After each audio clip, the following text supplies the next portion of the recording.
la bonne et simple raison que Diomaye Faye n'a jamais été le candidat de Ousmane Sonko. Jamais. Ousmane Sonko dafa négocier ba tëlee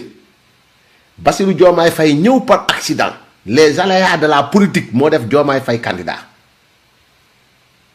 am na si détails yoo xam ne du ma ci dugg. am na détails yoo xam ne du ma ci dugg mais su ma junjee day na borom xel. maanaam lan la ñu def ba candidature Diomaye dugg ci biir prison bi mu signé déclaration de candidature am comment. La seule question que je pose maintenant di ko poser parce que booy waxtaan da ngay waxtaan ak certitude mooy 50 millions daanaka su ma juum mooy caution bi caution wu lu mu tudd sax Bassirou Diomaye Faye kan moo ko joxe kan moo joxe caution Bassirou Diomaye Faye dama c'est juste une question que je pose foofu moom saxaluma dara par rapport ak caution je pose une question mais concernant li dugal candidature am foofu man j'en sais beaucoup mais dama ci am limite. mais li ma mën a wax mooy ñi def Bassirou Diomaye Faye candidat mooy ñi nga xam ne jàppoon nañ ni Bassirou Diomaye Faye bu nekkee candidat ñu xar li nga xamante ni moom mooy nu mu tudd électorat Pastef et puis moo gën a neex a dóor parce que Sénégalais mën nañ jàpp ne kii amul expérience mu nekkoon njumte bu rëy. Concernant maintenant le report des élections Ousmane Sonko de A à Z laa la wax mi ngi nekkoon ci report des élections te li may wax lu nekk firnde la de li may wax lu nekk firnde la. Concernant la loi d'amnistie Birame Souleye Diop ak ñoom Abass Fall yi ñoo fexe ba dem moo tax Aïssata Tall Sall taxaw mu ne leen bàyyi leen bu ngeen duggee ci biir maanaam d'accord ci loi d'amnistie bi bu ngeen génnee ci biti mel ni ku ci d'accord oui parce que tous les TDR laa wax tous les TDR ayant abouti à la rédaction de la loi d'amnistie ont été signés amendés corrigés rectifiés par Ousmane Sonko stabilisés ba ñu dem ci loi d'amnistie bi. loi d'amnistie bi ñu koy bind muy waxtaan di négocier Cheikh Diba di ñëw bañ jox ko la loi d'amnistie mu tëjoog avocat am pendant 4 heures de temps il a amendé il a rectifié il a corrigé ba ñu dem dernière mouture ñu bind ko ci loi d'amnistie bi et pour vous dire il a toujours été question une question pertinente qui tient beaucoup au président Macky Sall mooy ces deux hommes de tenue là nañ ko leeral. Macky Sall a été très clair loolu moom bokkul ci loi d'amnistie nañ ko leeral ba mu leer Aïssata Tall Sall l'a répété te ñoom ñoo ci des donc maintenant ça veut dire que Ousmane Sonko day maanaam c'est un fin manipulateur il souffle le chaud et le froid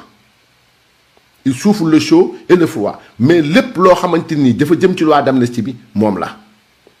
il a fait maanaam dafa d'accord loo ay députés en commission des lois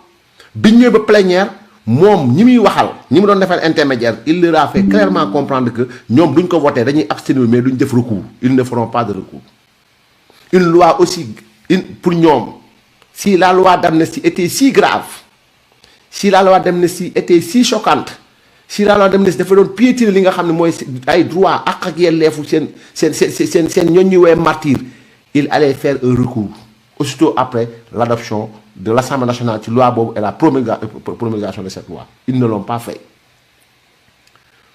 kon bu nekkee loi d'amnistie dafa ñëw di torpiller li nga xamante ni moom mooy ñi fi dee woon Ousmane Sonko en est le premier instigateur mais moment boobu li ko intéressé woon moo nekkoon lépp li nga xam dañ koy topp te mu xam ne li ñu ko doon topp yëpp dafa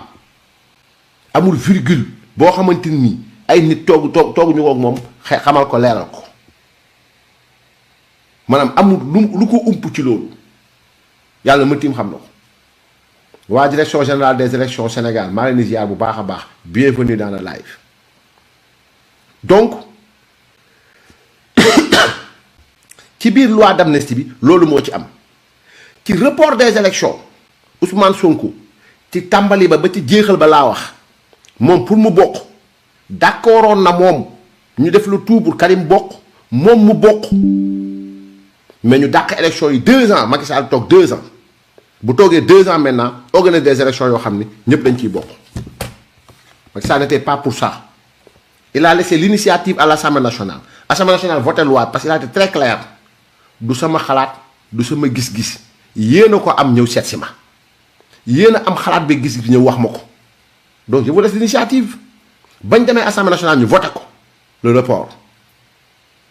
bañ voté report yi conseil constitutionnel bañ mais avant conseil constitutionnel di bañ biñ ne report nañ élection yi dama bëgg ngeen delluwaat ci vidéo yi après le report des élections Pape Alé Niang ñoom nit dof ñoo ñëpp dañu woote au calme pour ñu apaiser la situation y avait que Guy Marius Sagna moo torpillé bëgg-bëgg Ousmane Sonko parce que moom moo nekkoon ci mbedd mi neexul Ousmane Sonko moo tax les 3 mois qui ont suivi ça Ousmane Sonko du wax Guy Marius Sagna wax bu ma déggee dina xam bu baax a baax li may wax donc lii lenn la ci loo xamante ni dafay tonn moment boo xam ni nit ñi dañuy jóg toog di wax parce que si on se dit toujours au nom de la République pour et par la République am na si loo xam kenn du ko wax am na foo xam buñ ci tonnee yow ngay am looy xool ñoom amuñu lu ñuy xool benn moment da nga leen di mosal dara ñu xam ne man Bah Diakhaté capable naa au delà de mosal dara ma mosal leen maanaam pooju lëmm du mën a mosal mor sa yàpp de pooj laa lay seexal nga comprendre que ne réew mi moom duñ fi bàyyi mukk ay fen di fi prospérer mukk donc lii laa ne woon dinaa ko waxtaane ak yéen pour ma wax Guy Marius Sagna ne ko candidat de transition moom xanaa ça ne se passe que dans sa tête très sincèrement bi may mujjee au fait mooy gis naa Mollah Morgun di attaqué Madiambal Diagne fan yii yëpp et am naa raison quand même sama technicien yi am raison si ñu bari sama administrateurs yi bu ma leen doon wax ne leen Mollah Morgun jarul teg mais am na ci yenn waxam yoo xam ne bàyyi leen ma ko fi yooyu wax yi ma ne bàyyi leen ma ko fi bis dina ñëw dinaa ci ñëw mais li ma mën a wax mooy au fait Mollah il maîtrise même pas ce qu'il dit pour ñaari mbir laa ne wax yoo xamante ni Mollah da ko fay wax yoo xam ni dafa jar nit ñi à un moment donné nit ñi xam ni caaxaankat la bi jiitu mooy gëmloo na ay dof yu koy déglu ni bi Madiambal Diagne di génn déglu leen baax li may wax pour moo wax leen ni Mollah xamul dara ci affaire yi nee na da leen fi wax toog mu ne leen bi Madiambal Diagne di génn ci le procureur Ibrahima Ndoye dem Paris yóbbu dossier yi teg ko fa ak juge bi nangam sangam bu fekkee yéen a ngi fàttaliku ay feni neen la c'est pas la vérité ñaar mooy wala ne ay fen la bi jiitu mooy yoonu procureur Ibrahima Ndoye newu ci kooku procureur pôle judiciaire financier la maanaam procureur nu mu tudd sax xaw ma procureur financier la xaw ma lan voilà donc procureur général financier xaw ma procureur financier lañ koy procureur de la République financier lañ koy wax xaw ma nu mu tudd kooku la yoonu Ibrahima Ndoye newu ci benn ñaar mooy c'est-à-dire que Ibrahima Ndoye moom lu ko yóbboon Paris maanaam bi Madiambal dugg boobu fekk na Ibrahima Ndoye mi ngi génn maanaam dajewuñ sax France li ma lay wax nii lu leer laa la wax ko midi Ibrahima Ndoye moom xam bu nekkee Màkka xam naa ko bu nekkee France fii xam naa ko bu nekkee nangam xam naa ko Ibrahima Ndoye dajewul ak Madiambal Diagne Ibrahima Ndoye bi Madiambal Diagne dugg France boobu lay génn France ñoom ñaar ñi lañ def ju yootloo kon foofu daanu nga beneen bi nga xam ne li koy décrédibiliser mooy bi mu toog ñu leen Ousmane Sonko dafa dajji lu bureau Moustapha Ba loolu moom fen gënu koo rëy Moustapha Ba dañoo gagné Moustapha Ba ñu remplacé ko Moustapha Ba nekkatul woon sax maanaam bureau Cheikh Diba moo ko yor kon ban bureau lañ dajji bureau Cheikh Diba wala maanaam Moustapha nu mu tudd sax Moustapha Ba dafa amoon bureau déjee boo xam dañ koy tëj noonu rek Moustapha Ba ba muy nekk nangam dafa am ko fa remplacé mu jóg foofu nekk nangam mu am ko fa remplacé mu jóg foofu nekk nangam ba nekk ministre mu am ko fa remplacé kon nan la ñuy dajjee bureau boo xamante ni dañ ko maanaam keneen moo ko occupé wala bureau Cheikh Diba lañ dajji kon ñaari rek war na mën tax ni nu mu tudd sax Mollah xamul dara ci li muy wax et le cas de Madiambal Diagne dama bëgg ngeen bàyyi xel lii ma leen di wax gis nga li tax état bi toppul Ellipse Project xanaa boo ñëwee ci rapport nga ne rapport bi dafa épinglé rapporteur d'affaires bi rapporteur d'affaires boobu séq ko ak Ellipse Project bu fekkee alalu Madiambal leerul alalu Ellipse Project leerul mais Ellipse Project moo defar hôpital bi ñuy dem di ko inauguré xaw ma 1er décembre la xaw ma ñooñu ñi nga xam ne dañ ne seen alal lewul ñoo ko defar benn ñaar bi mooy comment lancer un mandat d'arrêt international te def amoo benn poursuite boo def à l'endroit de Ellipse Project Ellipse Project bind na gisoo leen ku ko weddi maanaam si Madiambal parle les gens vont essayer de démentir Madiambal Diagne mais Ellipse Project nee nañ bu ñu leen dugal ci affaire bi seen yoon newu ci mais ba léegi déggoo leen. Et pourtant dans le rapport on a cité Ellipse Project. On a dit que ni Ellipse Project am na si ñoo xamante ni maanaam dañ ne Madiambal Diagne ak ay yenn responsable Ellipse Project mais dégg ngeen kuñ ci jàpp dégg ngeen kuñ ci convoqué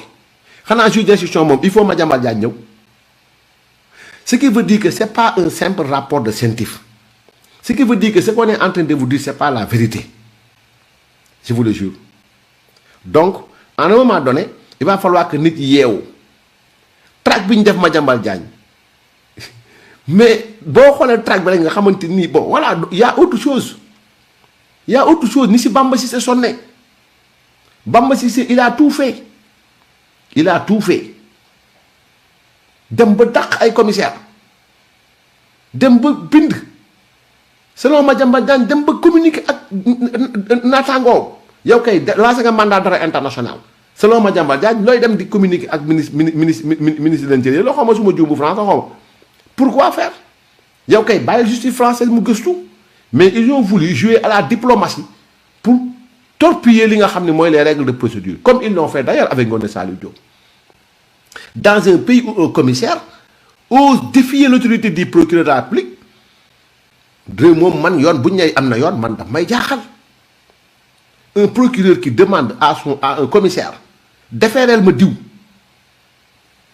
nga libéré ko pare procureur wala nga ne ko sama hiérarchie moom wax naa ko libéré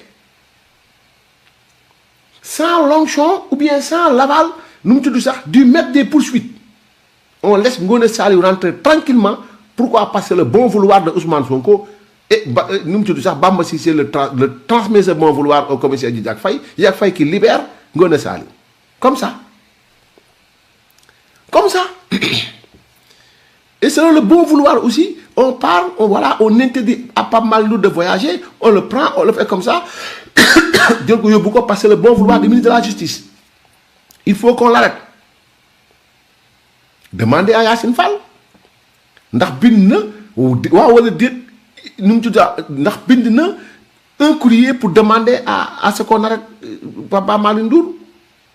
ak lan lañ ko tontu ba mu bindee loolu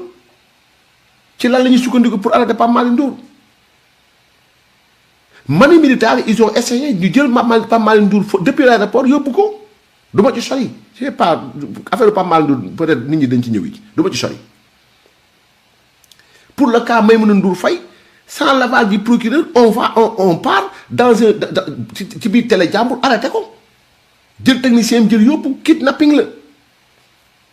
maintenant pour éviter maintenant que Maïmouna Ndour Faye porte plainte mais il fallait au moins la déférer du moins parce que bu fekkoon loolu kese la bu fekkoon ni y a aucune poursuite diligentée par le procureur de la République le temps bi ñu ko fa téye en garde à vue mais dañu am plainte dafa mel ni comme man bi may waaj a génn Rebeuss pour vous dire que dafa am ñu gelé damay waaj a génn Rebeuss comme dañ ma extraire 2 fois à un moment